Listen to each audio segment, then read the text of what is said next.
आज जो कहानी मैं आप सभी को सुनाने जा रहा हूँ, ये इंसानों की नहीं बल्कि पक्षियों की है। पक्षियों में भी खासकर एक ऐसे बड़ी पक्षी की जिसके किस्से और कहानियाँ दुनिया भर में मशहूर हैं। जी हाँ, मैं बात कर रहा हूँ साइबेरियन क्रेन नाम के एक पक्षी की, जो साइबेरिया के जंगलात से वहाँ की सर्दी से उड़ारी लेकर हिंदुस्तान के भरतपुर राजस्थान में अपनी जन आबादी को बढ़ाने आते हैं। सभी को मेरी तरफ से राम राम। मैं एकेपी एक बार फिर से आपका स्वागत करता हूँ हमारे चैनल बयानकार में। मैं आशा करता हूँ कि आप जहाँ भी होंगे ज़बरदस्त होंगे और ज़िंदगी की भाग दौड़ में हर दिन खुद को तराश रहे होंगे। चैनल को सब्सक्राइब और वीडियो को लाइक करना न भूलें। साइबेरिया के जंगलात में आज के मौजूदा हालात के हिसाब से लगभग 3,500 से 4,000 साइबेरियन क्रेन बचे हैं। चेपुक एक नौजवान साइबेरियन क्रेन, अपनी कदकाठी के हिसाब से सुदृढ़ और ताकतवर। जब चेपुक का जन्म हुआ था, उसके 3 साल में जब वह ठीक ठाक उड़ने की क्षमता हासिल कर चुका था, उसके मन में यह सवाल आया था कि एक बार में बिना रुके कितनी दूर तक उड़ान भरी जा सकती है। अमूमन तौर पे यह पक्षी एक दिन में लगभग 350 किलोमीटर की यात्रा बिना रुके कर लेते हैं, लेकिन इनके 9 फीट लंबे पंख इन्हें ये इजाज़त देते हैं कि और दूरी पर ग्लाइड की जा सके। दरअसल पक्षियों का मिलन इंसानों के मिलन के मुकाबले काफ़ी अलग होता है।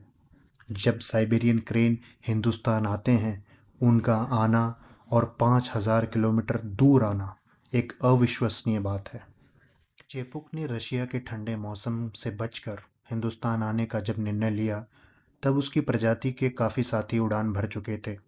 देरी न करते हुए चेपुक ने भी उड़ान भरी। वह बहुत खुश था कि उसकी इतनी दूरी तय करने का मौका मिलने वाला था। जब पहली बार उसने छलांग लगाई, तो उसके पंखों की बनावट और उसके साहस ने लगभग सभी को पीछे छोड़ दिया था, और वह रास्ते में बिना रुके सीधा कैस्पियन सी को पार करके, कजाकिस्तान को पार करके तुर्कमेनिस्तान पहुंच चुका था। दरअसल आप सोच रहे होंगे कि इतनी लंबी दूरी एक बारी में कैसे पूरी हो सकती है।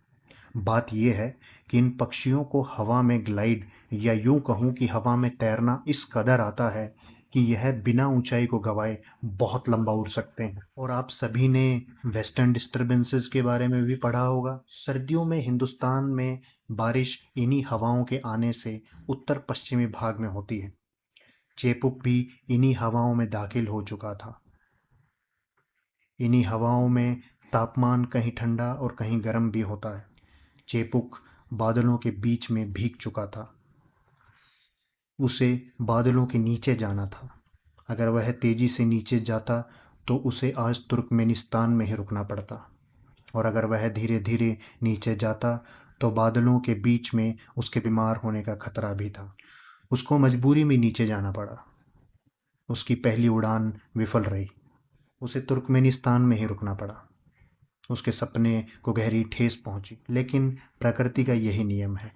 जब सपने टूटते हैं, तब उस हार को स्वीकार कर दोबारा से लड़ने का हौसला जिंदगी ज़रूर देती है। अब बस उस चरित्र के ऊपर होता है कि वह उस हौसले को बुनता कैसे है।